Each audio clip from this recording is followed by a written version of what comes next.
pledge allegiance to the flag of the United States of America and to the republic for which it stands, one nation, under God, indivisible, with liberty and justice for all. Okay, thank you. So appeal number 3113 and 3148 are both extension requests. I'll read them in separately just to keep it clean.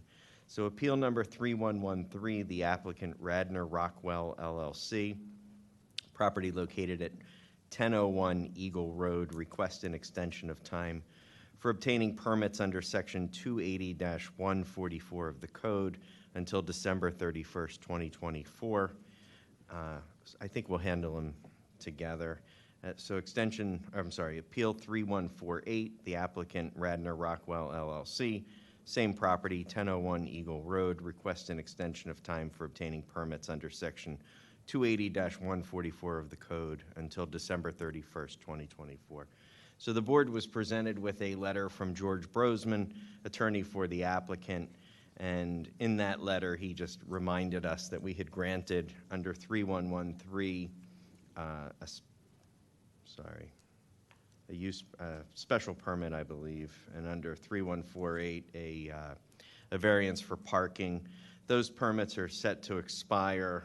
His letter outlined progress that they've made and where they're stuck in the road, so to speak, and has requested the continuance so that they can continue the process of obtaining all the necessary permits before they can break ground. So unless anyone on the board has questions or comments, I'm inclined to grant the extension.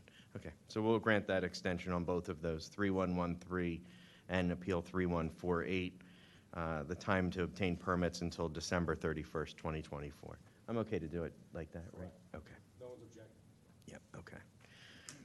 Appeal number 3179, the applicant John Dallas Bowers, property located at 219 South Radnor Chester Road and zoned R1 residential. The applicant seeks relief from section 280-17 of the code to allow a backup generator to be installed in the front yard setback or other relief deemed necessary. Good evening. Good evening to you as well. Do you want to?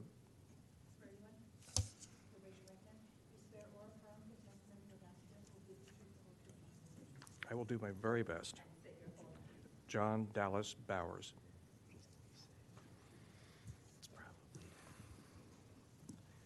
I feel like this has been a long time coming. Gentlemen, good evening. Well, tonight marks the conclusion of what has been an arduous, albeit interesting, process of getting approval for the installation of a backup generator adjacent to my home. When my daughter and I concluded last fall that having uninterrupted power was a necessary accommodation to my changing circumstances, I never imagined it would entail a formal appeal, but here we are. I have to say that as daunting as this moment is for me, I'm excited to advocate for something as important as being able to remain in the home I've loved since I first laid eyes on it 47 years ago. I'm going to try to pull back the emotions. I'd like to direct your attention to the PowerPoint presentation. I don't know whether you have access to it or whether I will just, are you able to see when well, you're able Yes, to see that. it's on the screen. Good, there you go. It's also on the monitors. In front There of you us. go. So actually, Mr. Bauer, I'm sorry. Look, I said I would try not to interrupt you, and here I go. Let's mark some exhibits, and then we do have to figure out how we're going to mark your PowerPoint for the file. Oh, all right. I don't know how to do that, but I'll help. I'll do what I can. So perhaps, Kevin, is the PowerPoint part of the record? I mean, part of the file? If the board wants to make it part of the file, we can, I believe Ian has the electronic copy. We can print a hard copy and put that in the file. Okay, that's good. So, all right. So let's mark some exhibits. So your application then would be Well, it's A1. Okay. I mean, just so you know, kind of an advanced look, the individual pieces like the application are part of this presentation, and they're in the order of this presentation. If you need to have them separated out to be identified, that's fine. Okay. Yeah, let's just stick with me, and All right. it'll just be duplicated in the PowerPoint. Okay. So we'll make A1 your application. You have a copy of your deed attached to the application. We'll make that A2. Okay. You have a site plan that was part of the application. Yes, sir. Let's make that A3. And then there is a photograph, part of it, we'll make that A4. Okay. And then let's make the PowerPoint, the entirety of the PowerPoint we'll make A5. And there's one more. There's a letter that came in after I produced the PowerPoint from my other adjacent neighbor. And I think Yes. it's probably in your packet. So, yes. With Charlie correct. So we Charlie do have a and- letter dated March 27th, 2024 from, it looks like Nancy Warner. Yeah, Nancy and Todd Warner. Thank you. That I have as part of my presentation. Charlie and Wendy Chase dropped off a letter a week or so ago. And that's dated May 5th, 2024, and that is also part of the packet. So let's make the March 27th letter A6. Did I lose count? I think I'm right. A6, and we'll make the May 5th letter A7. I hope you're not expecting me to remember that. That's okay. Okay, sorry. It's all right. Okay, so at the risk of repeating myself, well, I'll just go back. It's easier for me. Tonight marks the conclusion of what has been an arduous, albeit interesting process of getting approval for the installation of a backup generator adjacent to my home. When my daughter and I concluded last fall that having uninterrupted power was a necessary accommodation to my changing circumstances, I never imagined it would entail a formal appeal, but here we are. I have to say that as daunting as this moment is for me, I'm excited to advocate for something as important as being able to remain in the home I've loved since I first laid eyes on it 47 years ago.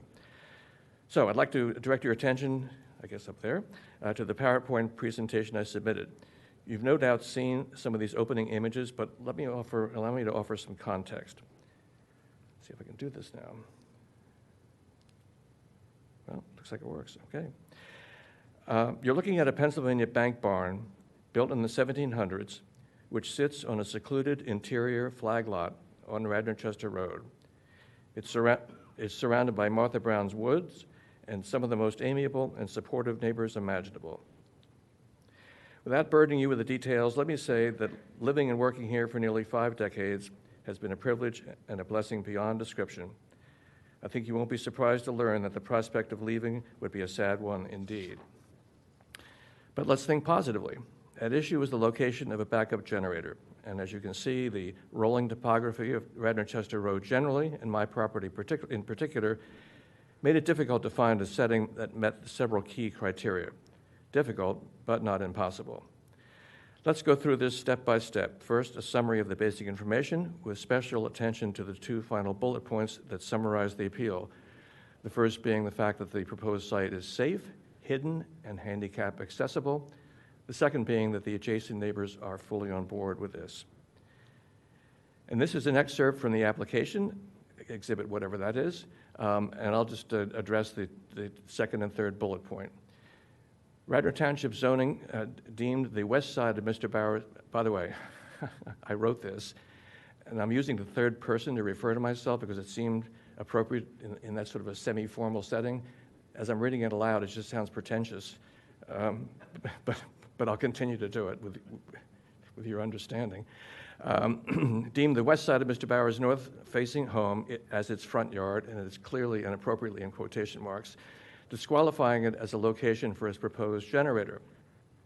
While not disputing the characterization, I would amend that informally. I did dispute it with some vigor, but to no avail. But I didn't, of course, I did accept it, and here we are. So while not disputing the characterization, Mr. Bowers points out that the site in question is over 18 feet behind his neighbor's property, 221 Radnor Road, entirely hidden from view with no frontage on Radnor Road. Mr. Bowers, who is disabled, seeks approval for the site with its flat terrain, good drainage, proximity to the utility meters, and disability access to his home. His closest neighbors, Todd and Nancy Warner, fully support the location, parallel to their shared property line and 6 feet behind their masonry garage. Their letter endorsing Mr. Bowers' appeal for relief is included as an exhibit to this application, and I would just add as a repetitive reference that Charlie and the Chases also submitted a letter, which is it's in support. I don't feel a need to read it, but it's available too if you like. Okay. Oh, well, here's a screenshot of the letter from Todd and Nancy, signed copy, and it's hard to read, so I just excerpted the major portions of it. We have been neighbors and close friends with Mr. Bowers and his family since we moved into the adjacent property, 221 Radnor Chester Road. Mr. Bowers, I'm sorry. The letter's part of the record. The board has all seen it. You don't need to read the letter to us. Thank you. Okay, fair enough. That removes at least one other possibility of making mistakes, so that's good. Okay, so here we have an indistinct satellite image of my property. I'm sure the Chinese have a much more detailed version, but this is what Kevin was kind enough to provide. You'll see in my plot plan that much of the land, including most of my home, sits behind the Warner property, adjacent to mine at 221, with no frontage on Radnor Chester. Note the location of the small rectangle which represents the generator sitting between the barn and the Warner's garage. Now let's take a quick tour, including with a closer look at the generator site. By the way, the red dots you'll see more or less represent where I was standing when I took the pictures. This is the entrance to my property. Most of the hillside you see on the left belongs to my other adjacent neighbor, the Chases, with the dividing line more or less paralleling the drive and intersecting Radnor Chester about 10 feet north to the left, north of the dry wall. And this is 221, where the Warners live. Looking straight back, you can see the garage behind which the generator will be placed. As a matter of historical interest, my barn and their beautiful home were originally one property. As I'm reminded every winter, the steepness of my drive is a foretaste of what lies beyond. Many a winter found me plowing and salting, something I now, like so many other responsibilities, have to delegate to others. About 120 feet from the street, the drive splits but then reconnects in front of the garage. The front of my home is barely visible on the right, and now that with everything in bloom, it is completely hidden. This is the view looking in the opposite direction, down toward Radnor Chester. And this is the front of the house. The fact that my eye line, when I took the photograph, is almost at the roof level gives you further evidence of the uneven terrain. I've marked the location of the utility meters on the northwest corner of the building. It's, well, you can sort of see them, but they're definitely there.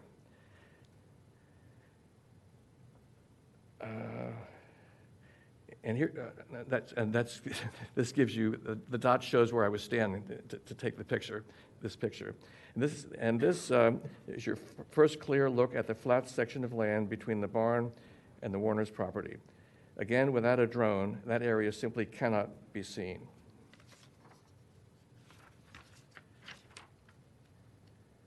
And this is a reminder of where I was standing on the center island facing downhill toward the installation site. Here you can see a direct line from the meters to the Generac, where the Generac pad will be. This is also a good look at the steps and the retaining wall that created this small patch of level ground. In fact, it is this device that the people who developed the plot used to find small small plots of land that are actually level. This is how they did it.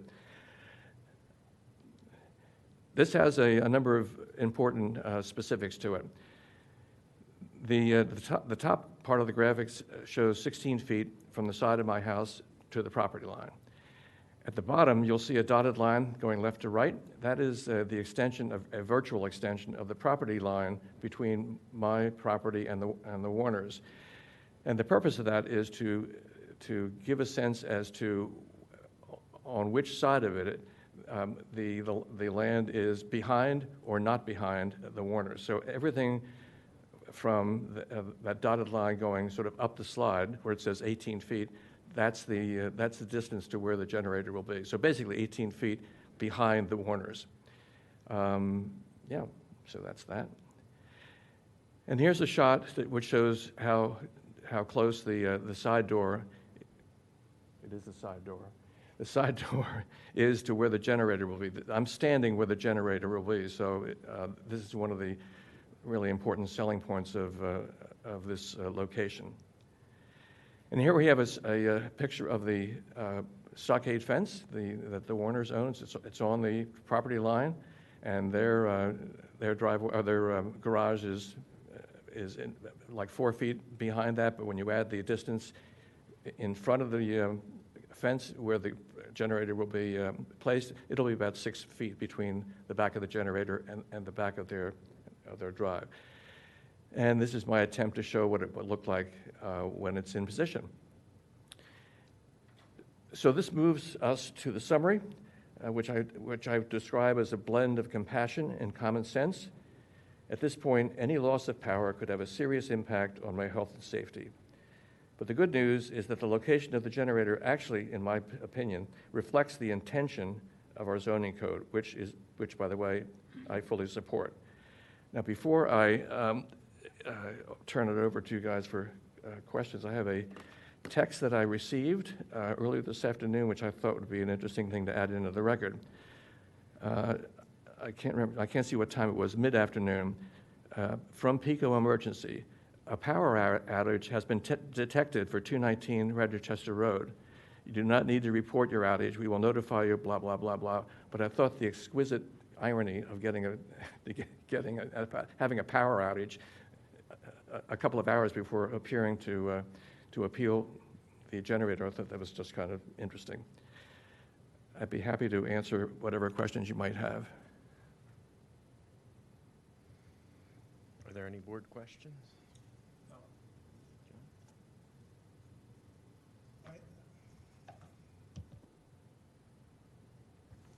I'm usually the pair of brown shoes in a room full of tuxedos, so I will ask a question. Are there, aside from the specific provision in the zoning code, and maybe, Kevin, this is a question for you as well, are there any other requirements in terms of placements that are specific to generators that will not be satisfied by the placement of the generator in the specified location?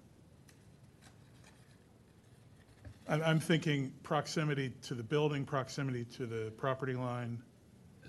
Because So I don't know that an application, well, has an application for the generator been submitted? Mr. Bowers did submit one, Okay. which is during my review is what triggered the multiple site visits and working with Mr. Bowers to bring them to this point. So I guess I'm not sure I understand your question, but let me see if I can. Are there any other provisions of the zoning code that impact the placement of the generator? Not in this location. There would be in other locations, so we spent a significant amount of time walking around the property trying to find something that was level, that could support the generator without significant grading, where close proximity to utilities, because then running utilities then creates a whole other set of issues because it's natural gas.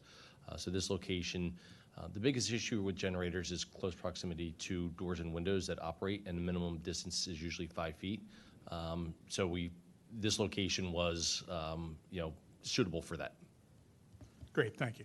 That was my sole question. In fact, this slide, I think, gives you the indication of the ample, what I would describe as the ample distance between the side of the house and the property line. Any other? Mr. Bowers and I are friends. We've known each other for 20, 25 years, I guess. I'm thinking 40, but go ahead. Okay. And he called me and asked me to come over and look at this for him. I think this is one of those things that Kevin trips over all the time with flag lots and irregularly shaped lots. The way this house sits, obviously, this is not the front yard, but technically it is, and that's why Mr. Bowers is here. So I just want to let you know that. And I have a question that I'll probably hold until after I get your decision. Okay. Okay. But the meter will be running at that point. That's fine. Gus, I can't believe I need a refresher. Move the exhibits, then call for public comment, sorry. Okay, so at this point then, yeah, we'll accept your exhibits Oh, as thanks. part of the record. Okay. Is there any public comment other than what we have as part of our record? Seeing none, do I have a motion from the board?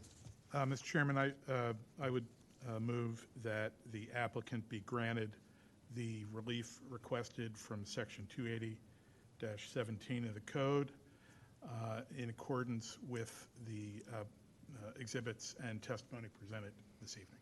Sir. Any board discussion? Okay, let's take a vote then. Yeah, I'll start with you, Bud. Sure. John? Aye. John? You can go ahead and vote. I don't know that it, yeah. And I'm also in favor. Good luck with the Thank you very much. installation. Thank you. So the one question I had, if I may, is this the body that would consider something that John just referenced, which is the somewhat Orwellian interpretations in some circumstances of things like what's the front, what's the side? In other words, my being here, I think, was the result of an application of the code that Kevin did with great integrity. And by the way, I want to say that despite the fact that much of this was something I didn't look forward to having to do, he conducted himself with both empathy and professionalism. I'll give you the 2-second answer. There is a means to challenge his decision as opposed to seeking a variance. So it's, we could have been presented with either issue. Okay, but in terms of changing something so that the issue, so there's more flexibility, Not our body. okay, Yeah, got it. okay. Thank- Okay. Thank you very much. Thank you. Appeal number 3175, the applicant Michael McAdam and Heather Ann Murphy, property located at 105 Summerhill Lane and zoned ACDM. The applicant seeks reaffirmation of the variance and special exception granted at appeal number 3109. Following the ZHB approval, applicant paid their contractor the fee for the required permits and was advised that the permits had been applied for and paid. The work commenced and was inspected by the township and is now substantially complete. Applicant has been advised by the township zoning office and code official that the permit was never paid for and has expired, and that the applicant has to reapply for the same relief granted at appeal number 3109, a variance from section 280-112D to allow disturbance of steep slopes and a special exception under section 280-112N. 2, to permit a sanitary sewer lateral and stormwater management facilities and steep slopes. The as-built condition of the improvements varies slightly from the condition shown on the plans presented at appeal number 3109. Applicant seeks a variance from section 280-112D to allow disturbance of steep slopes as shown on the zoning compliance plan dated 2/15/24, and a special exception under 280-112N2 to permit the sanitary sewer lateral and stormwater management facilities in steep slopes. Good evening. Good evening. Ed How are Hughes, you? representing the applicants. Here requesting a continuance for 90 days. We have some issues with the township engineer. We have to, we thought we could rely on the original E&S plan. Turns out since there's some things have moved slightly, we need to refile in that respect and some other issues. So to 90 come with days puts us August. We don't have a meeting. Yeah, September, so it would be moved to the September agenda. That's acceptable. Okay, As soon as we're ready to go, we'll come back in. sounds good. Great. Okay. Thank you very much. Thank you. Mr. Hughes, if you could, put it in writing. I will. And the only reason we ask you for the waiver of the deadlines, we can't, because you're asking for continuance, we don't know what the agenda looks like yet, we can't guarantee. You'll probably put on that agenda, but we can't guarantee that. So that's the only reason for the waiver. Okay, great, thank you. No problem, thank you. I might get Mr. Bowers to help me on the next application.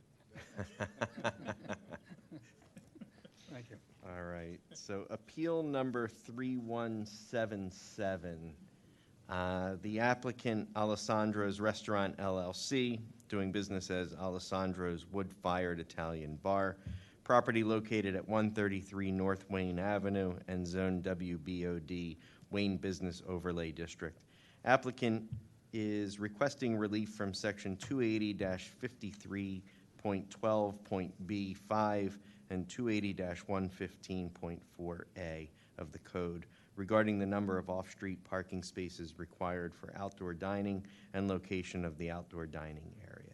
So I understand that a written request for continuance has been submitted and that this matter is going to be moved to the, Gus, what is it? July meeting? Okay, so the July meeting. Okay, appeal number 3180, the applicant Elmer Lee King, property located at 307 Pine Tree Road and zoned R1 residential. The applicant seeks relief from Section 280-15C of the code to construct a roof over the existing front patio, which will encroach into the front yard setback. Hello. Good evening. Nick Cornelia, representing the homeowners on this property. And as just, I guess, first order of business, I know some exhibits were introduced or attached to the application. So I've made copies of them, and I'll hand them up, I believe, to John, I guess. John holds exhibits. Do you hold exhibits? Mr. Lord.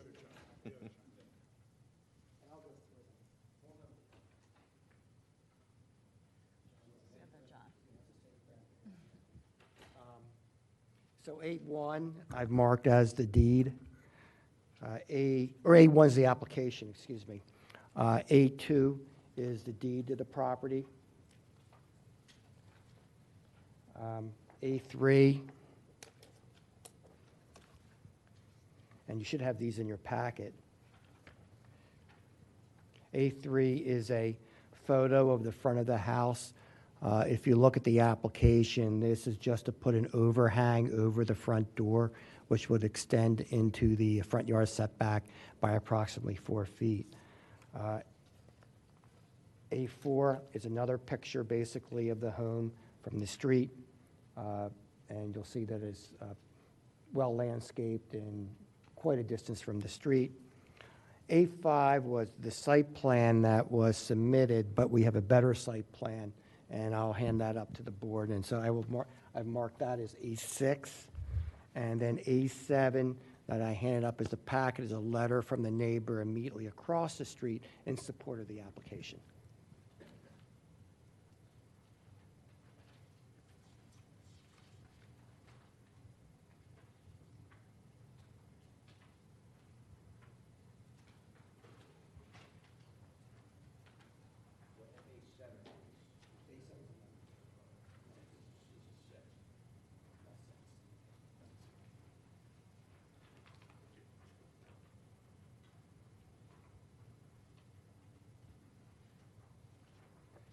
So as I mentioned, you'll see from A6, it's a very irregularly shaped lot.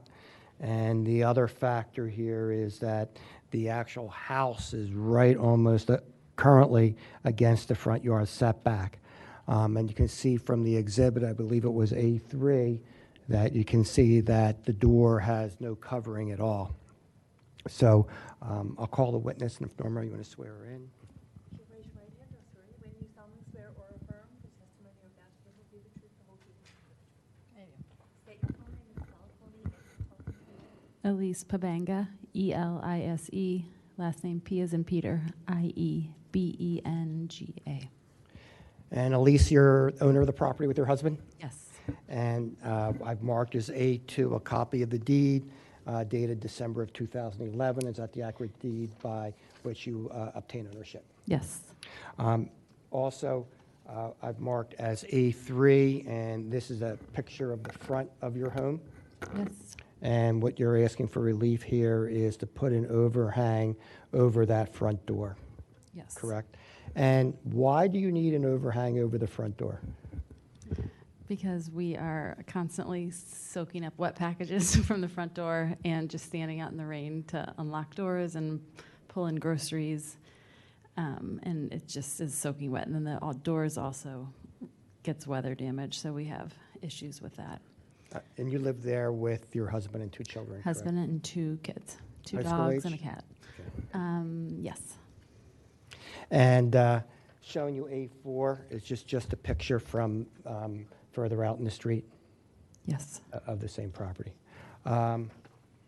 And I mentioned A6 in opening, and is this where your house is located on the lot? Yes. And the lot itself is peculiar in the way it is shaped. Would that be an Yes. accurate representation? And also, the house itself is almost directly abutting the front yard setback. Right. I think it's a foot, 1 Er- foot, 4 inches behind it. Correct. This is R1 zoning, which requires a 60-foot front yard setback. The current house is 61.4 feet from the street right-of-way. We're proposing the overhang to be 55 feet 10 inches, so we're encroaching 4 feet 2 inches into the front yard setback. And you'll also note it's not the full length of the house, obviously. It's just enough so that they have an area for safety and protection from the elements. You're not planning on putting any seats or lawn furniture or anything out there? No. Right? It's just merely for protection from the elements for your family, your in-laws, packages, and things of that nature. Correct. Have you spoken to your neighbors? Yes. And I've handed up A7, and that's a letter from which one of your neighbors? Across the street, the Spears. And they support, Nancy Spears? and they support the application? Yes.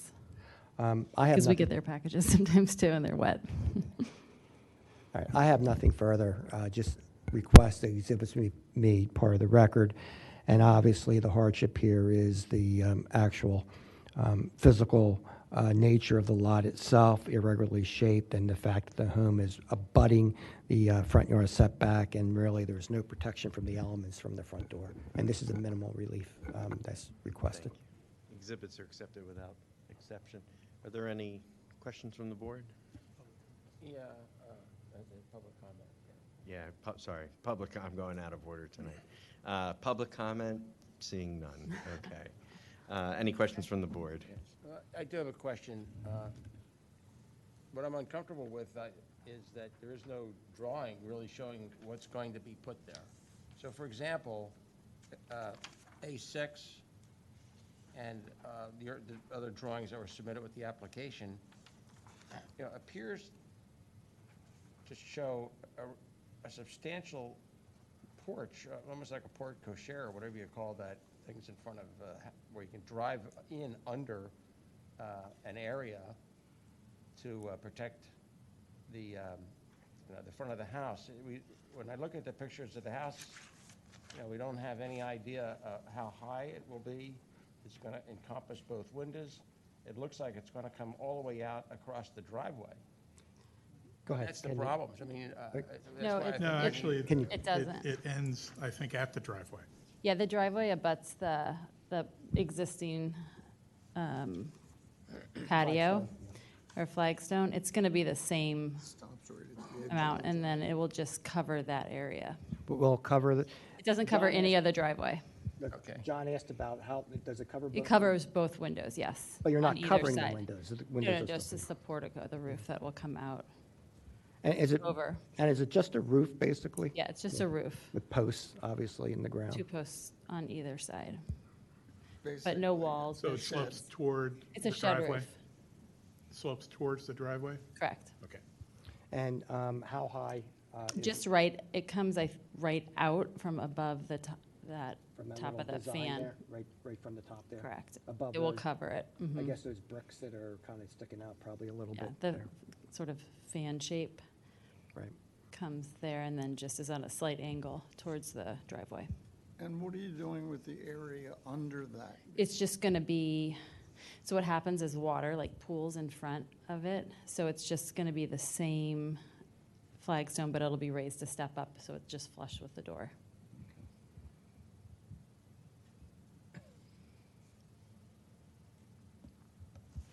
Any other questions? No? John? No. Okay. Okay. Take a motion then. Mr. Chairman, I move that the applicant be granted the relief requested in the application from the provisions of Section 280-15C of the code in accordance with the exhibits and plans, as well as the testimony presented here this evening. Is there a second? Second.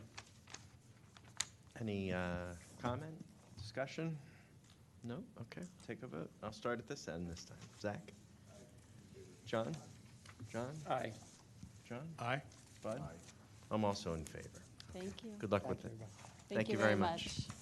Okay, so we are in adjournment. We'll see you next month.